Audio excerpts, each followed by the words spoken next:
TDP senior రాజకీయ నేతలు shock ఇచ్చిన టీడీపీ అధినేత. జనసేన పార్టీ అభ్యర్థుల కోసం పొత్తు ధర్మం పేరుతో పాత వదిలేసి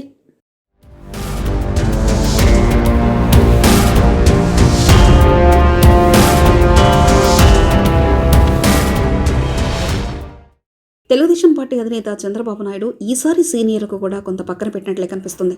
తొలి జాబితాలో సీనియర్ నేతల పేర్లు తొలి జాబితాలో లేకపోవడం ఒకంత ఆశ్చర్యకరమే. చావో రేవో తేల్చుకునే ఎన్నికలు కావడంతో కొందరు సీనియర్ నేతల పేర్లను కూడా పక్కన పెట్టారని చెబుతున్నారు.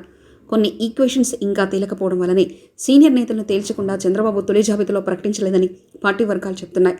హెచ్చర్ల నుంచి కళా వెంకట్రావు పేరు తొలి జాబితాలో లేదు. అక్కడ కొత్త వారిని ఎంపిక చేయాలన్న యోచనలో చంద్రబాబు ఉన్నట్లు తెలిసిందే. కళా వెంకట్రావుపై టీడీపీ లోకల్ క్యాడర్లో ఉన్న అసంతృప్తితో ఆయన పేరును తొలి జాబితా నుంచి డిలీట్ చేశారని తెలిసింది. మరొక కొత్త నేత పేరును చంద్రబాబు పరిశీలిస్తున్నట్లు సమాచారం. అలాగే సీనియర్ నేత మాజీ మంత్రి సోమిరెడ్డి చంద్రమోహన్ రెడ్డి పేరు కూడా తొలి జాబితాలో లేదు. ఆయన వరుస సర్వేపల్లి నుంచి పోటీ చేయడం ఓటమి చవిచూస్తుండడంతో పక్కన పెట్టారంటున్నారు. సర్వేపల్లి స్థానానికి ఎంపీగా పోటీ చేయాలని భావిస్తున్న వేమిరెడ్డి ప్రభాకర్ రెడ్డి సూచించిన వారికి సీట్ ఇవ్వాలని చంద్రబాబు నిర్ణయించుకున్నట్లు తెలిసింది. అందుకే సర్వేపల్లి స్థానానికి సోమిరెడ్డి పేరును ప్రకటించలేదని తెలిసింది. అలాగే గురిజాల నియోజకవర్గం నుంచి ఎరపతినేని శ్రీనివాసరావు పేరు కూడా తొలి జాబితాలో కనిపించలేదు. అక్కడ వైసీపీ నుంచి జంగా కృష్ణమూర్తి వచ్చే అవకాశం ఉన్నందున ఆయనకి ఇవ్వాలనే ఉద్దేశంతో ఆ పేరును ప్రకటించడం లేదంటున్నారు.